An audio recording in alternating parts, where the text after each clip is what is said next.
You say you agree with U.S. intelligence that Russia meddled in the election in 2016. Yeah, and I've said that before, Jeff. I have said that numerous times before.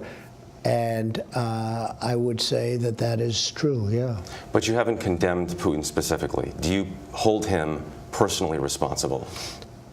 Well, I would, because he's in charge of the country, just like I consider myself to be responsible for things that happen in this country. So certainly, as the leader of a country, you would have to hold him responsible, yes. What'd you say to him? Very strong on the fact that we can't have meddling, we can't have any of that. Now, look, we're also living in a grown-up world. Will a strong statement, President Obama supposedly made a strong statement. Nobody heard it. What they did hear is the statement he made to Putin's very close friend, and that statement was not acceptable. Didn't get very much play, relatively speaking, but that statement was not acceptable. But I let him know we can't have this. We're not going to have it.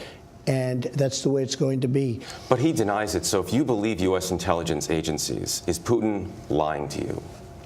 I don't want to get into whether or not he's lying. I can only say that I do have confidence in our intelligence agencies as currently constituted. I think that Dan Coats is excellent. I think that Gina is excellent. I think we have excellent people in the agencies. And when they tell me something, it means a lot. Coats says the threat is ongoing. Do you agree with that? Well, I'd accept him. I mean, he's an expert. This is what he does. He's been doing a very good job. I have tremendous faith in Dan Coats.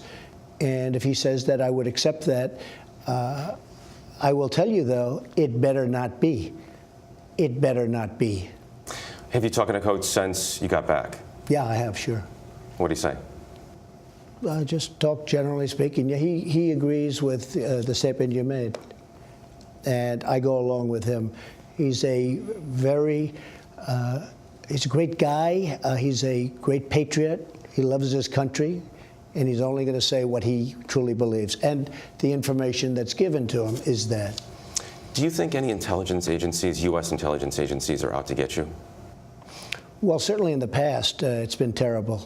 You look at Brennan, you look at Clapper, you look at Hayden, you look at Comey, you look at McCabe, you look at Strzok and his lover, Lisa Page. You look at other people in the FBI that have been fired, that are no longer there. Certainly, I can't have any confidence in the past, but I can have a lot of confidence in the present and the future, because it's getting to be now where we're putting our people in. But in the past, no, I have no confidence in a guy like Brennan. I think he's a total lowlife. I have no confidence in Clapper. You know, Clapper wrote me a beautiful letter when I first went to office, and it was really nice. And then all of a sudden, he's gone haywire because they got to him and they probably got him to say things that maybe he doesn't even mean. But no, I certainly don't have confidence in past people. You look at what's happened. Take a look at all of the shenanigans that have gone on. Very hard to have confidence in that group. On Saturday, you told us your doctrine is strength and achieving peace through strength. Right. After Helsinki, Lindsey Graham said you showed weakness. Well, Lindsey Graham, you're going to have to. It was the most serious mistake of your presidency. Let me just, I totally disagree. I think I did great at the news conference. I think it was a strong news conference. You have people that said you should have gone up to him, you should have walked up and started screaming in his face.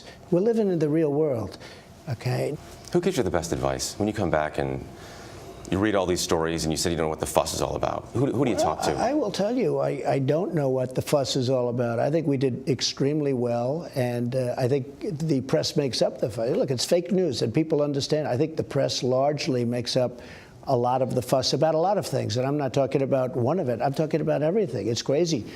You do something that's positive and they try and make it as negative as possible. Not all. And I have to say this, some of the most honorable people I know, some great people are reporters, journalists, etc.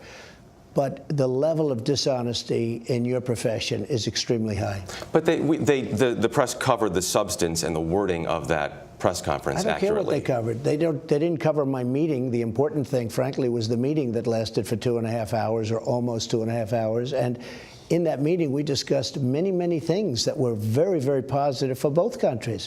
What tangibly emerged from that conversation? What do you feel you achieved?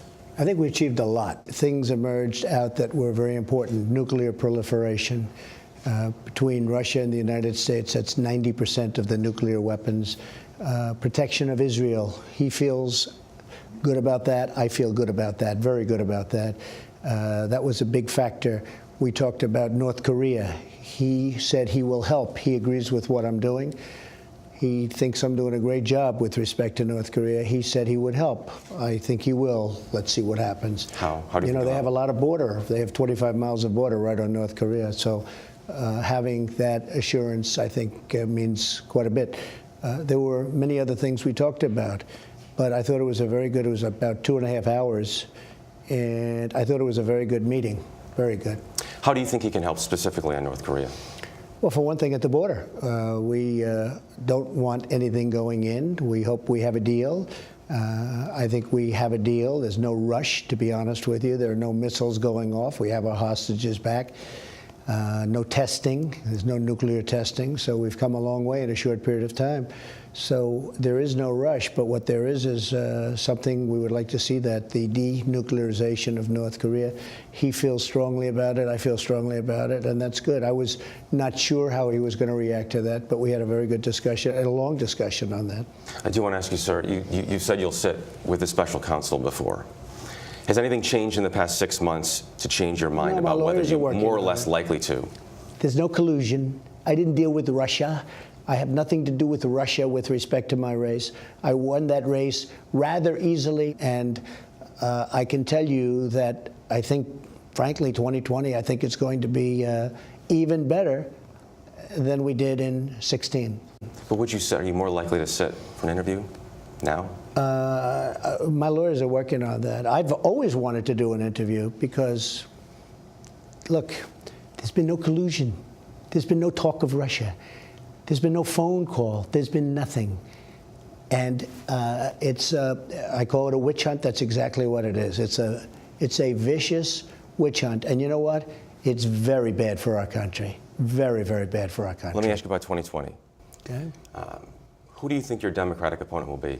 Joe Biden says he'll make a decision by January. Well, Tough opponent? I dream about Biden. That's a dream. Look, Joe Biden ran 3 times. He never got more than 1%. And President Obama took him out of the garbage heap, and everybody was shocked that he did. I'd love to have it be Biden. I think I'd like to have any one of those people that we're talking about. You know, there's probably the group of 7 or 8 right now. I'd like to run against any one of them. But Biden never by himself could never do anything. President Obama took him, made him vice president, and he was fine. But you go back and look at how he succeeded in running when he ran 2 or 3 times.